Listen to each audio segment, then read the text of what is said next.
Para formar e pôr em ação fisioterapeutas de excelência no mercado, está entrando no ar mais um episódio do podcast UTI em Forma e Ação. Eu sou Sancler Bernardes, fisioterapeuta intensivista, e você pode me encontrar lá no Instagram, no @SanclerBernardes. Eu sou a Débora, fisioterapeuta intensivista, e você pode me encontrar no @movimenta_UTI. E juntos você pode nos encontrar aqui no podcast UTI em Forma e Ação, no YouTube, no Spotify, na sua plataforma de áudio favorita.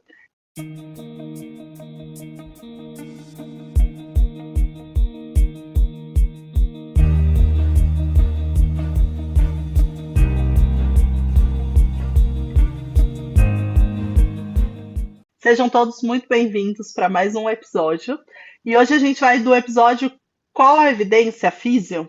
E quem vem nos acompanhando tem visto que a gente tem feito esse episódio de várias maneiras, né, Sancler? A gente às vezes escolhe um tema e destrincha vários artigos dentro desse tema, ou às vezes a gente pega um artigo específico e conversa sobre aquele artigo. E hoje, pela primeira vez, de uma forma muito especial, a gente vai falar de um artigo com o próprio pesquisador. Então, para a gente é uma honra, a gente está muito feliz, a gente tem a participação hoje do Bruno. A gente está muito feliz com você aqui, Bruno. Para a gente é muito legal, né? A gente poder pegar um artigo de alta relevância clínica, publicado numa revista de um fator de impacto muito bacana, muito na nossa área, né? Um fator de impacto muito expressivo, e poder falar que é do Brasil, né? E poder falar com o pesquisador que fez. Então, para quem está aqui com a gente vai falar um pouco do artigo, né, trazer um pouco da metodologia, dos objetivos, dos resultados, mas a gente também vai conversar um pouco sobre, e aí, né, como foi fazer esse artigo, quais foram as dificuldades. Vamos aproveitar que a gente está com o próprio autor do artigo aqui com a gente para aprender por esse lado também. Então, Bruno, seja muito bem-vindo, a gente está muito feliz. Para quem não conhece o Bruno, né? Ele vai se apresentar, mas eu queria só abrir dizendo que eu não tinha, não é um tema que eu super acompanho, né? Acho que quem me conhece sabe que eu tenho uma vertente um pouco diferente em termos de reabilitação, enfim, de programas de reabilitação, então não é um tema que eu super acompanho. E aí eu não sabia do artigo, né? Ele é do ano passado, né, Bruno? E aí eu estava no Congresso Europeu, assistindo a aula do Rick Gosselink, e aí, de repente, ele falando dos artigos mais novos, do tema, né, que é um tema que ele super se interessa, e aí aparece a bandeira do Brasil, assim. Aí eu, opa! Aí ele, esse artigo brasileiro do Bruno. E aí, na hora, eu tirei foto, aí eu mandei pro Ives, que é quem eu mais converso, né, quando a gente fala desse tema, ele inclusive também gravou um episódio com a gente. Eu falei, olha aqui o que apareceu. Ele, é do Bruno. Aí eu marquei o Bruno, né? E falei, Bruno, parabéns, né? Porque assim, ter um artigo seu citado numa conferência internacional é muito legal. E pelo Rick, que aí ele é uma pessoa muito legal, né? Então ele elogiou horrores o artigo e os pesquisadores. Então eu falei, não, Sancler, vamos que a gente tem que convidar o Bruno para ele vir falar com a gente. Então seja muito bem-vindo, Bruno. Eu abro esse espaço para você se apresentar aqui para quem está acompanhando com a gente. Eu fico muito agradecido, lisonjeado aí por todos os comentários dos meus colegas, ou seja, dos nossos pares. Eu sempre sou um grande entusiasta quando os elogios eles chegam dos nossos pares, né? Os nossos colegas de profissão. Óbvio que ter elogios de outros colegas de outras profissões é importante, mas dos nossos pares sempre dá uma sensação assim bem mais gostosa. Meu nome é Bruno Guimarães, eu sou fisioterapeuta. Eu sou especialista em terapia intensiva pela Sobrafito, sou mestre e doutor em ciências médicas pela Universidade Federal Fluminense, aqui de Niterói. Sou membro da Câmara Técnica do CREFITO 2 e sou supervisor da Unidade de Terapia Intensiva nível 3 do Hospital Niterói DOR, aqui mesmo em Niterói. Então, assim, sou professor, dou aula em algumas pós-graduações assim, no Rio de Janeiro, tem chancela no Brasil. E também sou professor da pós-graduação da Faculdade do Porto, em Portugal. Então, estou aí falando para quem quiser ouvir, trocar um pouco de experiência com todo mundo. Muito Legal. bom, Bruno, seja muito bem-vindo. É um prazer muito grande a gente poder contar com a conversa contigo aqui no podcast. Como a Débora citou, a gente sempre tem, pelo menos uma vez por mês, um episódio que é Qual a Evidência Físio, para a gente direcionar um pouco o olhar para uma prática baseada em evidência, para a gente discutir um pouco mais ciência de qualidade, né? Para que a gente parar de deixar de lado literalmente aquela fisioterapia antiga e discutir coisas assim. Então é um prazer ter você aqui com a gente para poder discutir sobre esse assunto. Eu já tive a oportunidade em outros momentos de participar com o Bruno em alguns eventos, né, Bruno? A gente falando exatamente sobre treinamento muscular respiratório e tal, e acho que o Bruno tem muito a acrescentar aqui a respeito do assunto, e para a gente ampliar um pouco essa discussão e aí, como a pesquisa foi feita, o que aconteceu com a pesquisa, quais são as implicações clínicas para isso. E para situar o pessoal, eu vou só, né, tá na descrição do nosso episódio, tem o link para a referência do artigo, então já fica aqui a nossa dica do dia hoje, é o artigo, vão lá, procurem, vão ler o artigo. E aí eu vou falar o título do artigo, foi publicado na Critical Care Medicine, tá bom? No ano passado, do ano retrasado, né? Foi 21. 2021. Abril de 2021. Abril de 2021. O título do artigo é Inspiratory Muscle Training with an Electronic Resistive Loading Device Improves Prolonged Winning Outcomes in a Randomized Controlled Trial. Ou seja, o treinamento muscular inspiratório com um dispositivo de carga resistiva eletrônica, que isso melhora os desfechos de desmame em pacientes com desmame prolongado, em um ensaio clínico randomizado. Eu já queria fazer um parênteses aqui, eu acho que depois o Bruno pode... Eu queria até falar um pouco sobre isso primeiro, Bruno. Primeira pergunta para te fazer. A grandiosidade do trabalho, eu sei que ele já citou isso no outro momento, para quem não sabe, a Critical Care Medicine é uma grande revista, e o trabalho do Bruno não só foi publicado lá, como ele foi capa, não foi, Bruno? Conta essa história para a gente aí. O trabalho foi selecionado como capa no ano. Olha, no ano de aniversário. A gente teve uma sorte. 50 anos, né? Na verdade, nós tivemos muita sorte, porque além do artigo ter sido aceito, né, obviamente a gente não tinha mandado primeiro para o Critical Care, né? Nós tínhamos mandado primeiro para o Blue Journal. E eu me lembro, assim, o revisor falar que o trabalho era muito bom, mas ele era ainda considerado uma prova de conceito. N pequeno, centro único, e assim, mas a carta de resposta do revisor foi muito bonita. E aí, quando a gente mandou para o Critical Care, foi no ano de comemoração dos 50 anos do Critical Care. Então a gente foi capa, ainda teve um editorial no mesma revista, então a gente não só conseguimos publicar, a gente teve um editorial, e eu me lembro que na época assim, foi um grande burburinho, a gente até se reuniu com o professor Rick Gosselin sobre uma reunião sobre fazer alguns projetos juntos, etc. E eu me lembro que, assim, apesar que a publicação está lá, isso aí todo mundo tem acesso, a gente ainda conseguiu assim, participar do Grand Rounds do Monte Sinai em Nova York, que eu acho que foi uma coisa muito legal, a gente mostrando toda a experiência, exatamente como vocês estão perguntando, como é que foi feito, quais são as barreiras, por que escolheu um dispositivo e não escolheu o outro, e assim... Aquele trabalho ele é um resultado de mais de 10 anos de pesquisa. Então, assim, aquilo ali não veio do nada. Aquilo ali começou em 2011, 2010, 2011. A gente foi amadurecendo várias ideias, inúmeras publicações antes, para depois a gente conseguir chegar àquele ponto que nós chegamos ali. Então, assim... Eu costumo dizer que a fisioterapia brasileira, eu acho que o trabalho ele não é meu, é o trabalho de um grupo, é o trabalho da nossa profissão, da fisioterapia brasileira para o mundo, e é muito importante ter um nome cheio de vogais publicado em revista de impacto, né? Deixa a gente muito feliz, assim, do ponto de vista intelectual, sem sombra de dúvida. Com certeza. Ô Bruno, de curiosidade, ele foi seu doutorado ou não? Você já tinha feito doutorado? Boa. Se a gente faz assim numa linha do tempo, há 1 ano atrás eu tinha publicado no Respiratory Care, que era um pedacinho dos resultados desse trabalho. Então, há 1 ano atrás, a gente tinha feito um estudo que era assim, a manutenção de manter o doente traqueostomizado, caracterizado em desmame prolongado fora da prótese, era ter o TAI maior que 1. Então, quando o TAI estava maior que 1, a gente deixava o doente e não voltava ele para a prótese. Se ele tivesse menor que 1, é porque ele era um subgrupo desses pacientes que nós estudamos no meu doutorado. E aí eu defendi isso no mestrado. E esse trabalho do Critical Care, ele foi a minha tese, né? do doutorado. E só para vocês terem uma ideia, foi uma tese tão importante para a universidade que 1 ano depois eu fui condecorado ganhando o prêmio de Ciências da Vida, a melhor tese de doutorado de toda a Universidade Federal Fluminense, em todas as áreas. Então pegou a exata, pegou a biológica, pegou a medicina, e aí pegou as Ciências da Vida. Eu estava acoplado às Ciências da Vida, e a gente ganhou um prêmio de melhor tese do ano da universidade, um prêmio assim que nos deixou assim muito feliz.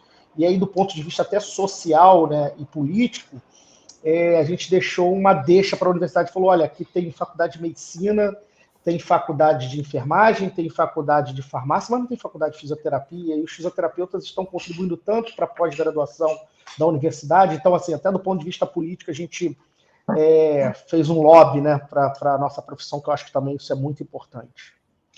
Mas você sabe que eu acho que é isso, né? Quando a gente fala em pesquisa, né? Uma coisa que me chama a atenção do que você falou primeiro é ninguém, a não ser quem participou, sabe o tempo que as coisas demoram para acontecer, por diversos motivos, né, Bruno? Depois eu até quero que você fale um pouco, né? Como que vocês conseguiram esses devices, enfim, né? Mas aí, às vezes é isso, você precisa de dinheiro, né? Pede um fomento, demora, né? Demora muito, né, para a gente fazer. E é muito legal quando a gente tem esse reconhecimento, né? Porque ele impacta em muita coisa, né? Aqui, o meu doutorado, ele também recebeu um prêmio de tese de destaque da USP toda, né? E é a mesma coisa que você falou, assim, gerou um burburinho do tipo, olha, vocês falam tanto da medicina, a medicina que tem dinheiro, né? Aqui a gente tem o curso de Fisio, né? Mas olha só, quem ganhou o prêmio, né? A Fisio ganhou, né? Então vamos lá. Então é muito interessante ver como existe todo um movimento a partir da ciência que a gente faz aqui no Brasil, né? Apesar de tanta dificuldade, enfim, né?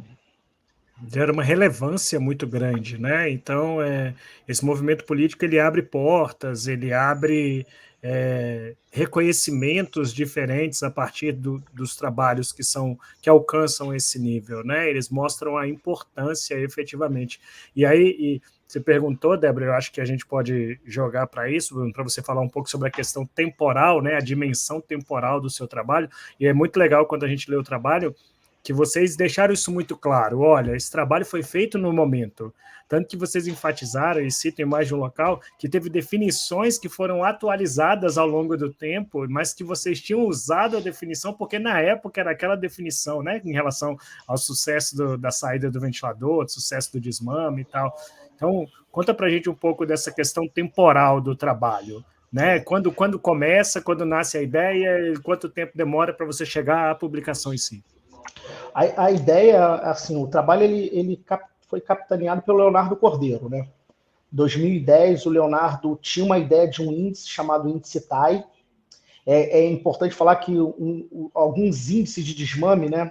Como a gente lembra do índice de respiração rápida e superficial do professor Yang, né?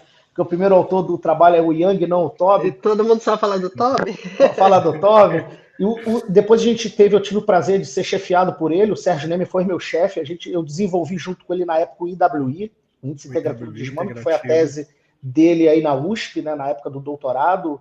Isso me ajudou muito a entender sobre isso. A gente está falando de 2003, 2004, 2005, tá? Aí, naquela época, eu aprendi muito sobre P01, pressão expiratória máxima, e aí a construção do IWI. E o Léo, ele sempre, quando ele revisitou algumas avaliações de pressão expiratória máxima, a gente achava que a pressão expiratória máxima tinha um erro no seu DNA. Porque o tempo de oclusão não se representava a verdadeira força do indivíduo. E a gente sempre ficou olhando para isso porque a gente pensava assim, ó, não tem como treinar uma musculatura se talvez a gente faça a medida da pressão expiratória máxima de forma errada, de forma não máxima.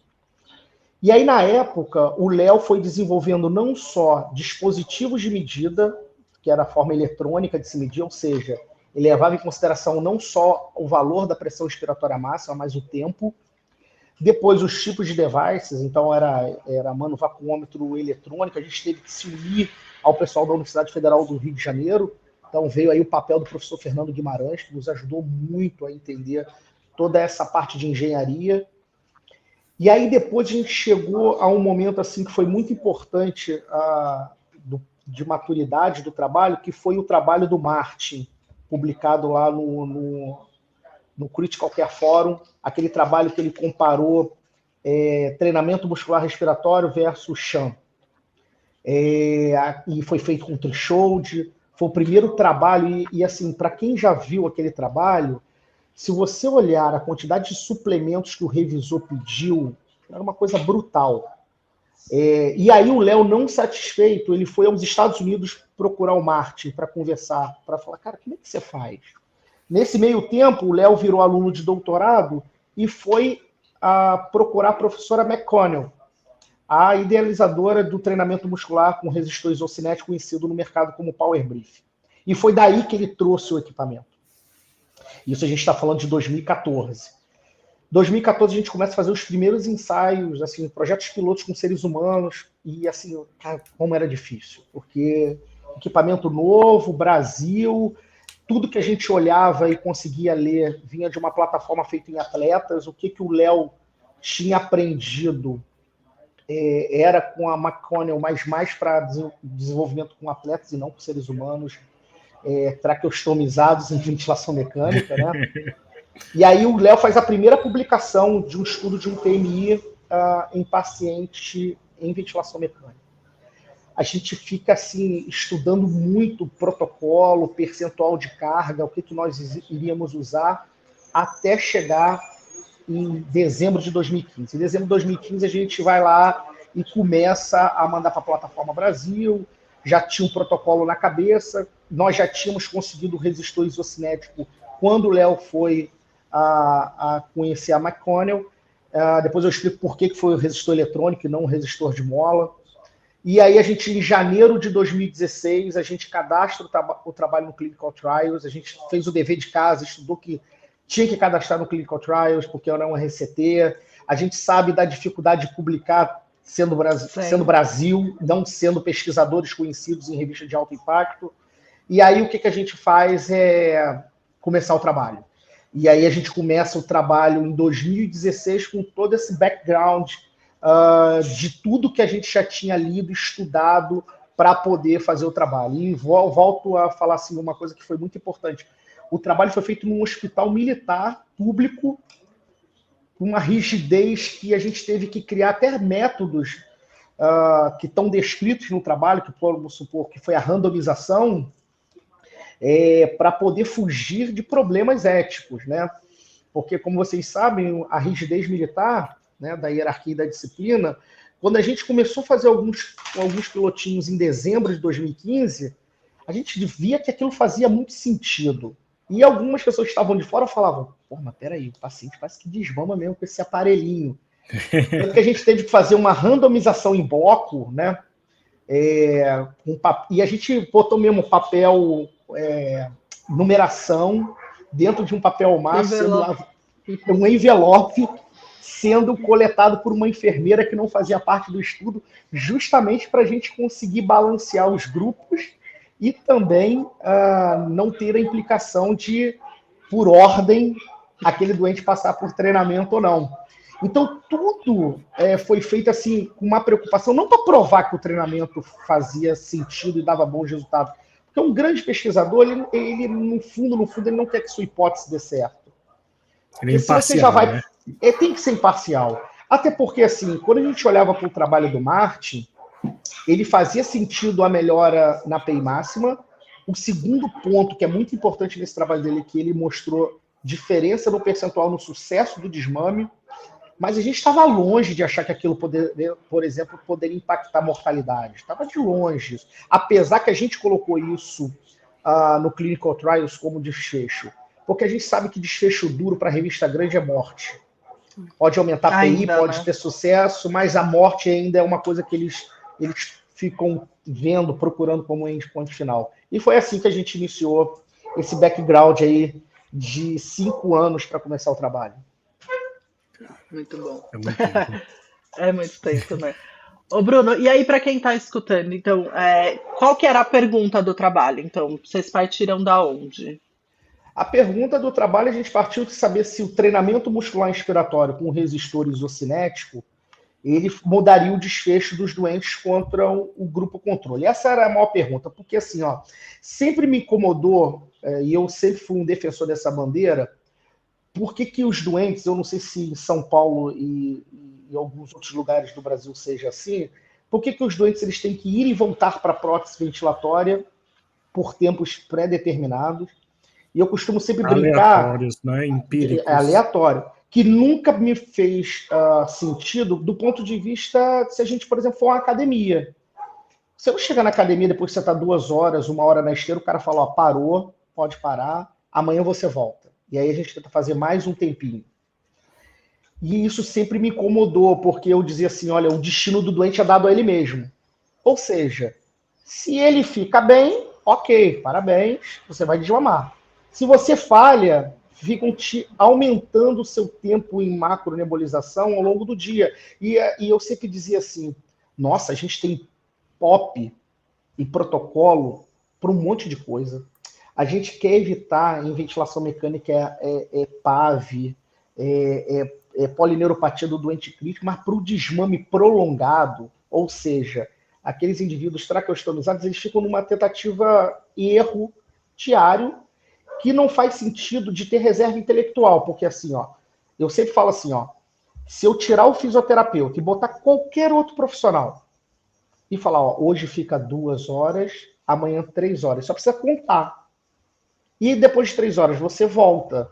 Eu sempre perguntava, poxa, se eu não estiver aqui, vai fazer diferença no protocolo? Eu percebia que não faria diferença nenhuma, é só somar e ter algum lugar para guardar esse dado. Ontem ficou 2 horas, hoje fica 3, amanhã fica 4 e assim por diante. E aquilo sempre me incomodou muito. Então, assim, a pergunta era, será que se a gente coloca um dispositivo, um resistor, com uma carga estabelecida através da medida da pressão expiratória máxima, que foi adquirida pelo método TAI, que não só olhava para a pressão, mas em relação ao tempo. Porque vale ressaltar assim, uma coisa muito importante. Quando a gente olha para a descrição da pressão expiratória máxima, ela está entre 20 e 30 segundos. A gente tinha um background que 20, 30 segundos quase ninguém atingia a pressão expiratória máxima. Ou seja, a pressão expiratória máxima ela acontecia a partir de 30 segundos, 40 segundos numa mediana de banco de dados de mais de 5.000 pacientes. E a gente tinha muito medo de que se a gente não ajusta a carga através da pressão expiratória máxima, a gente não vai treinar ninguém.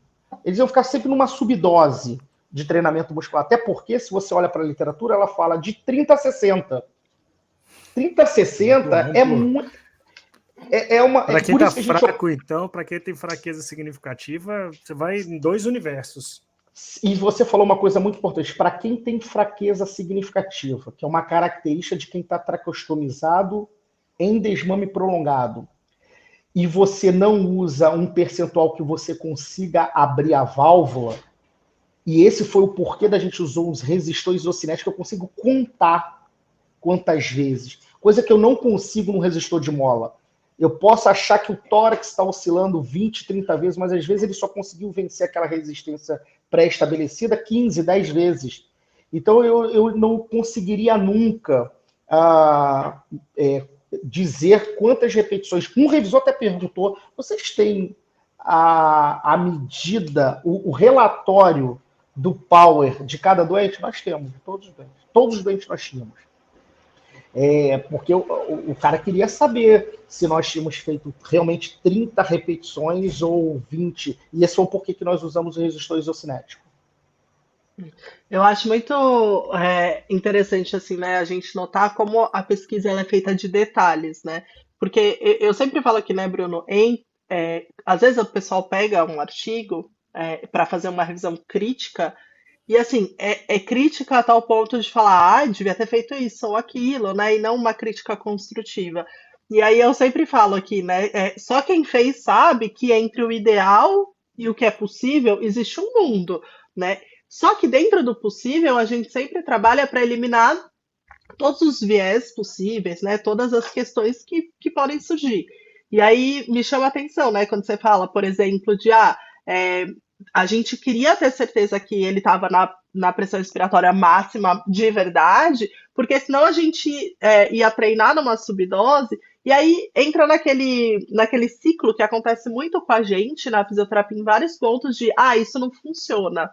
Mas não funciona por quê? Porque, na verdade, se você voltar lá no background, na base daquilo, aquilo foi implementado de uma forma errada ou de uma forma não tão assertiva, né? E aí a gente vive de prática baseada em evidência. Então eu não vou fazer porque não funciona. Mas, na verdade, poxa, foram tomados os cuidados necessários, né? Como, por exemplo, ter certeza que a API era adequada, ter certeza que a válvula estava abrindo, né? Então, assim, realmente eles estavam fazendo aquele treinamento, né? Então, são detalhes que a gente não pode deixar passar, né? E que tornam o trabalho muito mais robusto em termos de realmente existe uma evidência, né? Exatamente. Só para vocês terem uma ideia, você bem citou no seu começo, eu adorei. Olha, nós levamos 6 meses indo e vindo esse artigo. A quantidade de perguntas da primeira revisão, eu falei assim, para que esse homem está pedindo isso tudo se não vai aceitar o artigo? Porque eu achei que ele não ia aceitar. Muita coisa que ele perguntava. Então, só para vocês terem uma ideia, a gente hiperinsuflava a pressão do cuff. Por quê? Porque muitos doentes, às vezes, eles não conseguem disparar o power, a pressão do cuff ela está na faixa de normalidade. Aí o cara perguntava assim, mas para quanto? Aí eu dizia, 120 centímetros de água. Aí ele perguntou, mas por que não foi por mais? Eu falei, porque o humano o cufômetro só vai até 120. Se tá mais, eu não sei. Eu não sei, eu só tenho uma medição de 120. Aí o cara dizia assim, mas como é que você sabia que era isso? Eu dizia assim, porque eu vi o tórax oscilando, mas não via diferença de pressão. Aí ele falou, e quando você insuflava, melhorava? Sim. Mas para quantos pacientes você precisou fazer isso? Porque assim... mas ele está certo, ele está no papel certo. Tá certo. Ele está super certo. Tanto que um dos revisores pediu as cópias dos treinamentos. Ele queria ter visto o treinamento e a gente mandou as cópias. Muito interessante. Isso permite um dos grandes princípios de uma boa ciência, né? De um bom artigo, reprodutibilidade.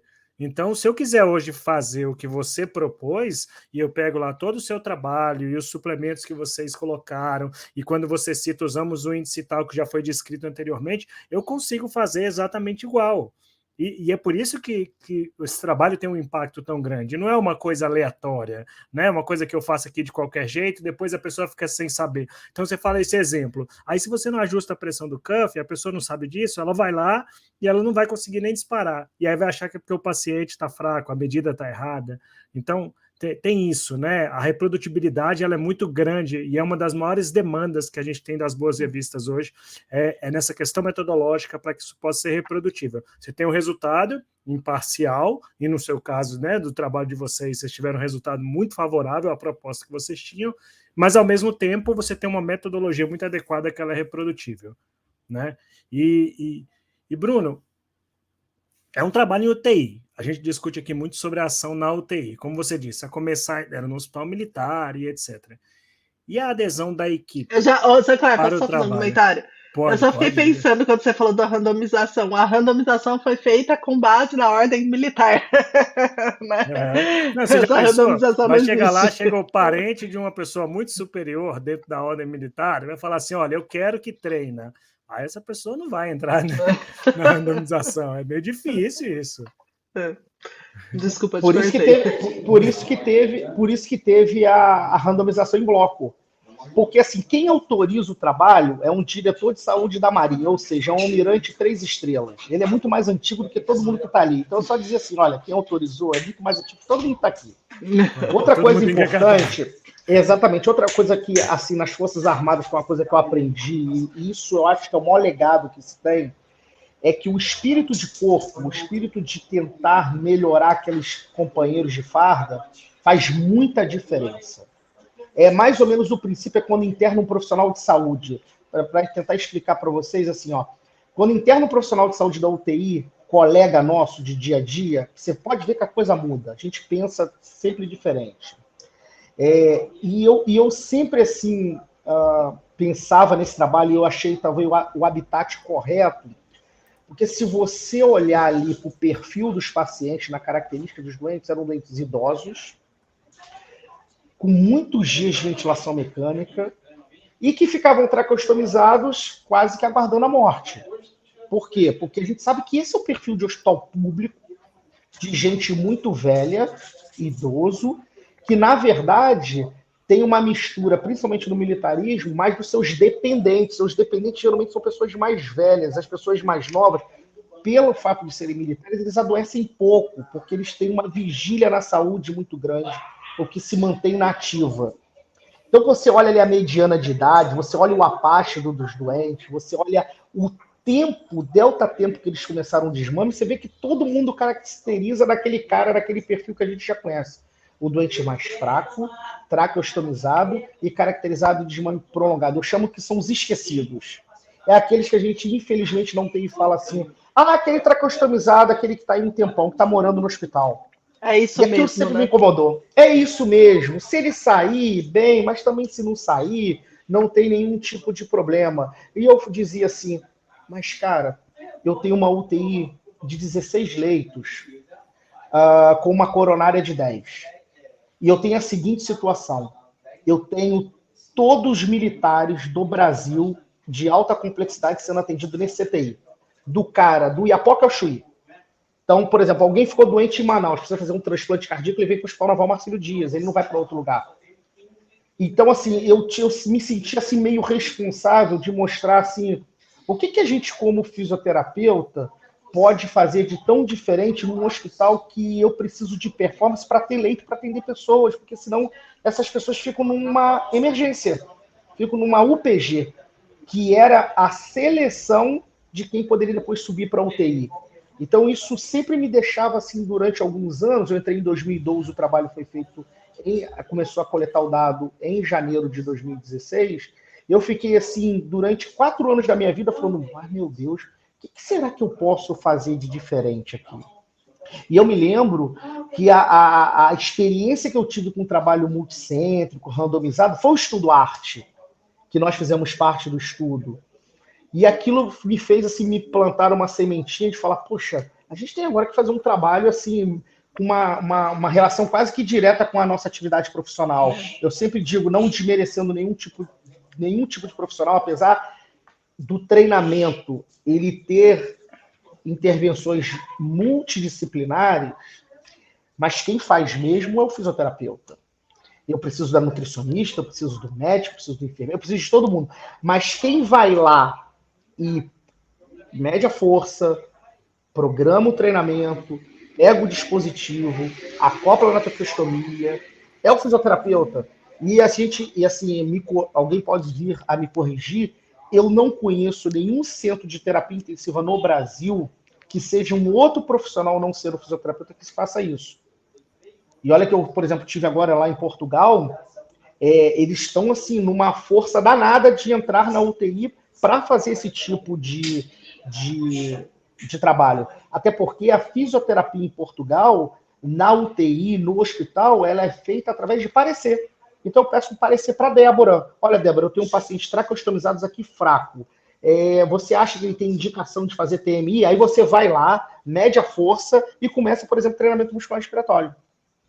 Tanto que esse é um trabalho que a gente está desenvolvendo agora, que ao contrário, a gente está treinando os pacientes intubados.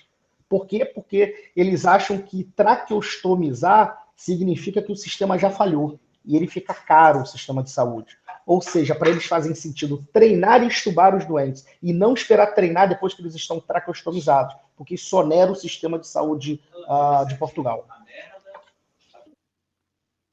Isso, você está falando sobre, né, atividade exclusiva da fisioterapia em cima desses pacientes esquecidos. E tem uma coisa muito interessante no trabalho de vocês, é que lá no final vocês vão falar sobre os resultados, vocês trazem 2 dados muito importantes. Um dado da realidade e um dado que o trabalho de vocês modifica a realidade. O dado da realidade, inclusive, ele já é esperado. Quanto maior o tempo de ventilação mecânica, pior é o sucesso da saída do ventilador dos pacientes. Isso é fato. Quanto mais tempo fica, perde. E aí tem uma série de medidas para nós, fisioterapeutas, atuarmos, despertar diário, teste de respiração espontânea, tentativa de tirar, respeitar os resultados dos testes todos que são aplicados, tem um monte de coisa. E aí vocês mostraram que, apesar do tempo de ventilação mecânica piorar o sucesso dos pacientes, no grupo que foi treinado, mesmo as pessoas que tinham muito tempo de ventilação mecânica passaram a ter mais sucesso do que os que não treinaram. Ou seja, o treinamento ele passa a ser uma medida de tratamento corretiva para esses pacientes que foram fadados a não sair do ventilador por causa do transcorrer da doença deles.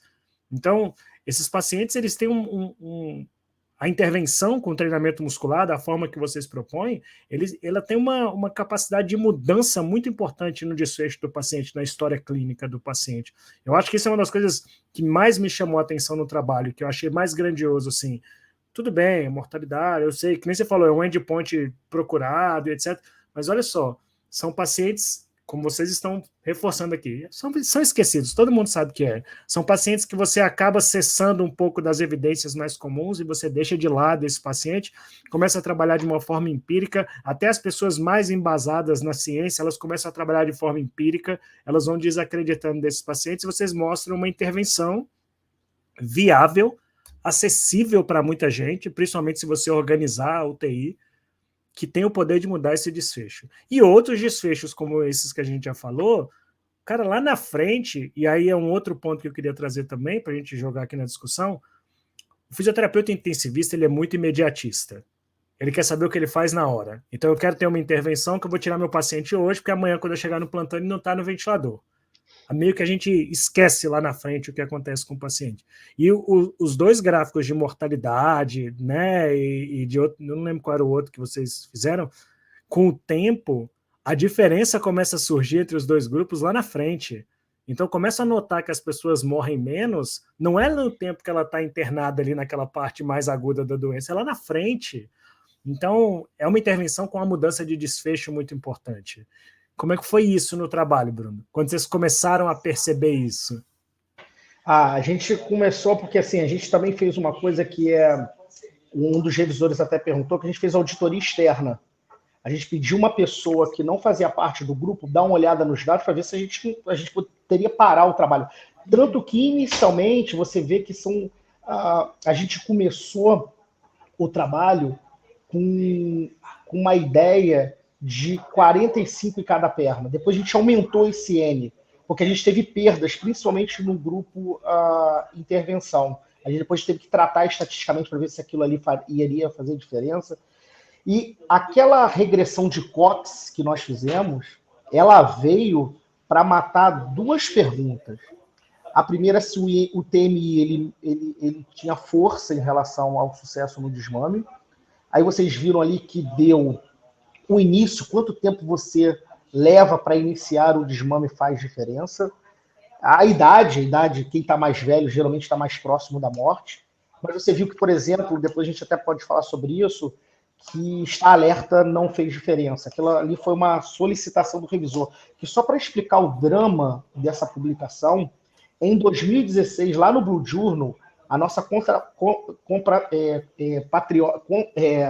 a nossa colega de país, que é a Mariana Hoffman, ela vai lá e descreve todo um protocolo de TMI versus sham para pacientes em desmame prolongado. 2016, do grupo do Rick Gosselink. Ou seja, lá no Clinical Trials tinha um trabalho idêntico ao nosso, andando ao mesmo tempo. Foi quase um duelo, porque ela caminhou de um lado para aquele projeto e a gente tinha um projeto igual. E foi muito engraçado que assim a gente conseguiu publicar na frente, porque o trabalho dela também estava muito próximo ali de ser publicado. E a gente, só para vocês terem uma ideia, nós tivemos um ruído na discussão. Porque sempre foi descrito que doentes deveriam estar alerta para serem treinados. Isso sempre foi uma discussão, principalmente com a Bissett. Ela acha que os doentes têm que estar alerta. A gente sempre... Isso foi uma pergunta do revisor. A gente só disse assim para o revisor. E que não está alerta e é fadado a ficar na prótese? Porque Tendo drive, tendo possibilidade, né, de ser treinado, a gente não pode nem tentar. Porque a palavra alerta ela foi muito bem colocada, porque para o mundo as pessoas estão traduzindo alerta, mas o que está por dentro ali não é alerta, e sim cognição. E cognição é um troço difícil de você mensurar, porque você tem que aplicar tabelas de avaliação, você tem que aplicar Minimental e etc. um monte de. O cara, na verdade, ele estava doido que a gente cometesse esse erro. Por isso que a gente usa aqui o alerta e não alerta, era a escala de Haas. Tá lá a escala de Haas. Porque a gente não poderia ser.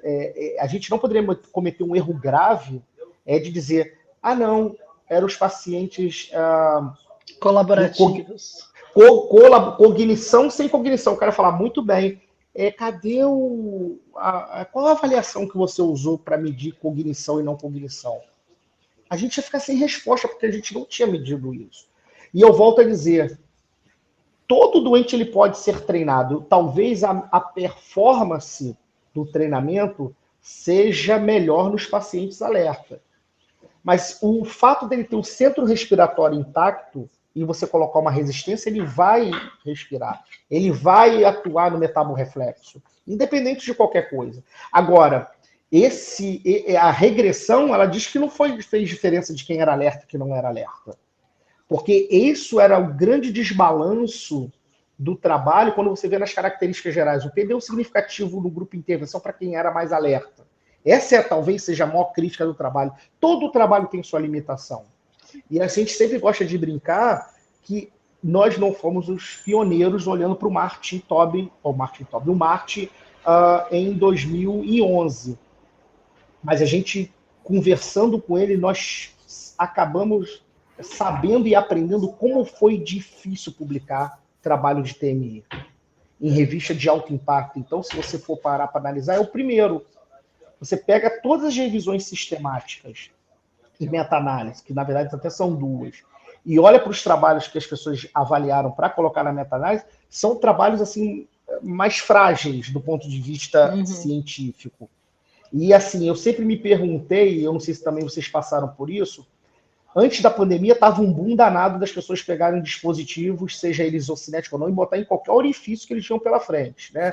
Tubo, traqueostomia, boca. E às vezes eu ficava me perguntando... Passou a ser um recurso individual. O fisioterapeuta tinha um esteto e um dispositivo de treinamento muscular. Exatamente. E o que mais me preocupava na época, que na época eu estava fazendo esse estudo, eu ficava... Gente, se no final mostrar que quem treina morre mais e fica mais tempo, esse povo está treinando com uma vontade... Como é que você vai mandar recolher, fazer um recall disso aí? Rapaz, como que vai fazer um recall disso? E eu me lembro que ficou meio uma febrinha, porque as pessoas iam lá, pegavam um dispositivo, botavam num orifício, o encaixe é perfeito, seja no isocinético, seja no de mola, e dizia lá para o indivíduo, meu amigo, respira. E o cara respirava, ele tinha drive, e eu ficava me perguntando, será que isso vai dar certo? Porque vocês podem ver que a gente, como você bem observou, a curva lá de Kaplan-Meier, seja para a mortalidade, seja para o sucesso do desmame, ela abre bem depois. Você vê que todo mundo começa mais ou menos juntos ali, mas depois que ela abre, até aquela curva abrir ali e dar um P significativo, você fica pensando, cara, eu estou fazendo mal ou não estou fazendo mal?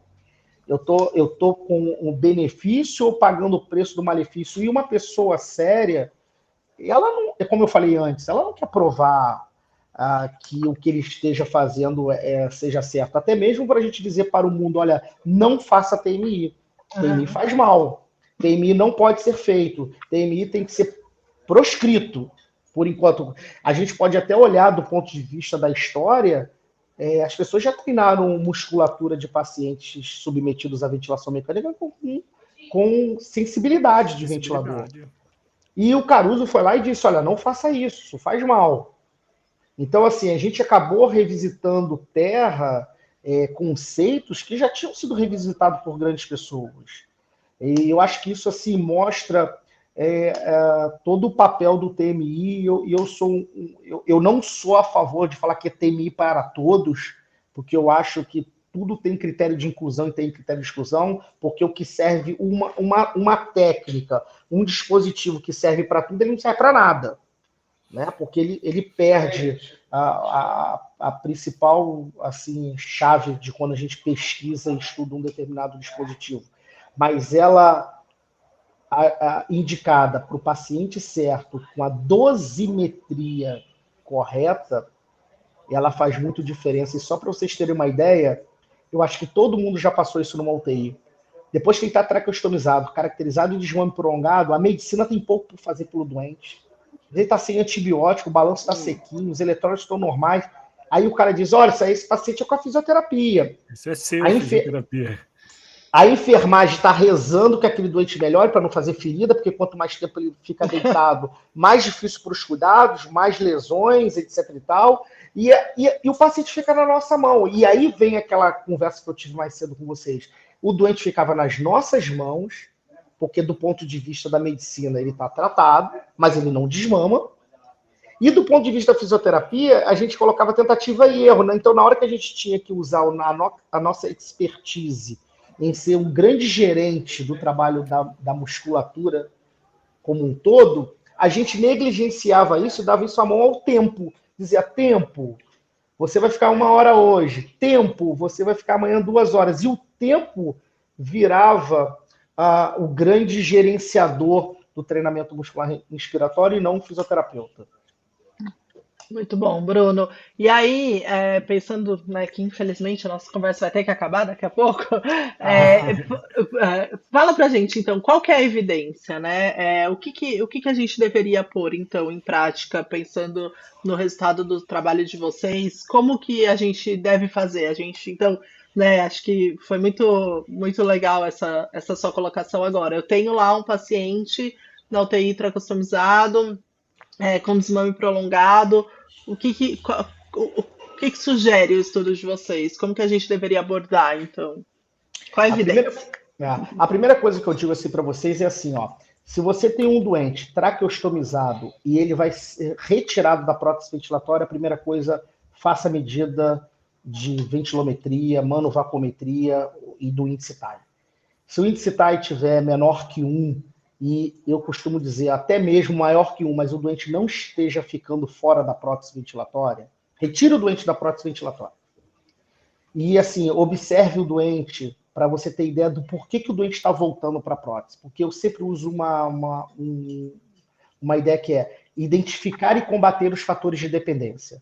Por que ele voltou? Porque só falar que ele voltou não adianta. Ele voltou porque ele ficou cansado, porque ele está secretivo, porque ele ficou hipertenso, porque ele viu um familiar e se emocionou. Por que ele voltou? Ele tem fraqueza, ele tem fadiga de alta frequência, de baixa frequência. A gente tem tanta ferramenta hoje, tem ultrassom, enfim. Ok. Ele falhou, ele precisou voltar para a prótese. Você tem a medida da pressão inspiratória máxima? Treine a musculatura, 40% da carga. Use um resistor, seja ele de mola, seja um resistor isocinético, sabendo das limitações de um resistor de mola. Faça treinamento todos os dias. 30 repetições, 60 repetições. Pode optar de 30 repetições 2 vezes ao dia, ou 60 repetições, tendo ali um descanso a partir de 30 repetições de 2 minutos. Só para lembrar, a gente fez 30 e parava, porque o resistor vai até 30. Era o K5, a gente não tinha o KH2, a gente está falando de 2015, 2016. E mesmo treinando, deixa o doente fora de prótese o mais tempo possível. Mas se ele fadigar, o tratamento para fadiga é retorno para a prótese ventilatória. Descanso por 24 horas.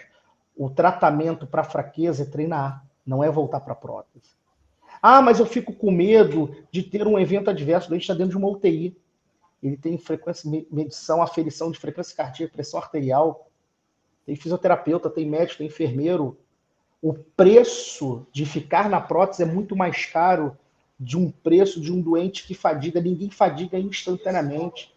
O doente apresenta sinais de intolerância, batimento de asas de nariz, uso da musculatura acessória. Por exemplo, a saturação só cai depois que o doente está muito cansado. A saturação às vezes até aumenta na hora que o doente está mais cansado, por negativação da pressão intrapleural, aumento da pressão transpulmonar. A pressão arterial aumenta, emite sons. Ou seja, não use essa desculpa. Isso eu acho que é desculpa. É como a desculpa de não, por exemplo, mobilizar o doente. Né? Porque se a gente olha para as barreiras, são menores do que as indicações. Então, eu acho que é isso. Eu acho que. E outra coisa que a gente fez, que eu acho muito importante, divida o atendimento, o trabalho, parte muscular no momento, parte da musculatura expiratória STMI à tarde, ou vice-versa. Tenha programação, da mesma forma que você faz para a sua vida quando você sai para ir trabalhar, estudar, sair, passear, é a mesma. Se treinou a musculatura inspiratória de manhã, faça mais exercícios à tarde. Use a prótese ventilatória como uma órtese, não como uma prótese. Como um auxílio para diminuir o trabalho da respiração no momento, por exemplo, de um treino de transferência de deitado para sentado. E retire ele da prótese na hora do TMI. O que a gente quer fazer, e por que dá errado, é que a gente quer tirar os doentes e quer que eles fiquem fora, e às vezes eles não ficam, a gente volta para a prótese, e amanhã a gente tenta de novo, e a gente tira, e ele não fica, a gente volta, e a gente começa de forma errônea colocar fora da prótese em horários pré-determinados. Isso eu acho que é o fim da picada. Agora, se vai treinar com 30%, 40%, se vai começar com 40%, na próxima semana vai aumentar para 50% do efeito da sobrecarga, isso tudo a gente discutiu lá no artigo. Acho que vale muito a pena você ter um protocolo institucional, ter um POP, para que a gente obtenha sucessos tão significativos como a gente apresentou lá no trabalho. Muito legal. Muito bom. Bom, a gente está chegando no nosso final, Bruno. Eu queria, de antemão, agradecer imensamente a sua participação aqui, dizer que é o tipo do assunto e o tipo da conversa que a gente poderia ficar por muito tempo aqui falando e vão abrindo portas de novas discussões, e eu acho que esse é o papel da ciência, né? A gente sempre deixa uma dica no final de cada episódio, mas quando a gente faz o Qual a Evidência Físio, é o único momento que a nossa dica é científica. Fora dos outros episódios, as dicas não são científicas. Então, a dica hoje está na descrição do episódio, que é o artigo, a referência para o artigo, e aí eu acho que vale revisitar tudo que foi falado aqui. Você trouxe, como sempre, de uma maneira muito brilhante, a história de tudo aquilo que envolve o processo para se chegar nessas informações que vocês trouxeram, e lógico que tem muito disso nas referências do trabalho de vocês. Então eu queria agradecer imensamente, dizer que a dica é essa, e eu acho que tem uma palavra, eu vou quebrar tal qual a evidência física, Débora, e vou deixar uma dica também, mas é uma palavra, eu acho que mostra aqui o quanto a gente precisa de paciência para publicar, paciência para conseguir fazer um trabalho redondo acontecer, e principalmente paciência para não cessar a nossa capacidade intelectual e o nosso esforço com esses pacientes, né? Eu acho que a gente precisa ter paciência com eles e entender que eles precisam do nosso empenho máximo até o último momento que a gente estiver com eles, né? Então, acho que essa é a minha dica. Eu queria agradecer mesmo, foi muito bacana, e que a gente possa discutir isso mais outras vezes, né, Débora? Sabe que estava falando disso? Para mim, o que grita muito, né, quando a gente faz um episódio igual esse, que você está falando de paciência, é a importância da gente entender que a gente precisa construir coisas. Não dá para pular etapa. E não adianta a gente. Eu falo muito isso aqui, sabe, Bruno? Se a gente vai gastar um esforço, né? Se a gente vai pôr nosso esforço em jogo, que seja para produzir alguma coisa muito importante.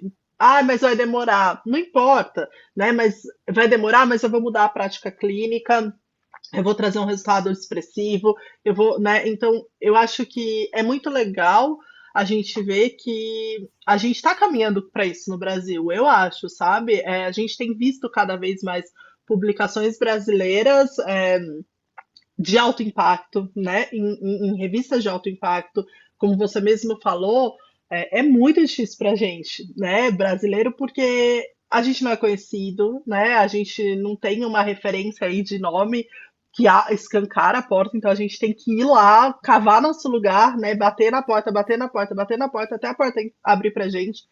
Mas eu acho que a gente tem feito isso, a gente tem grandes nomes no Brasil.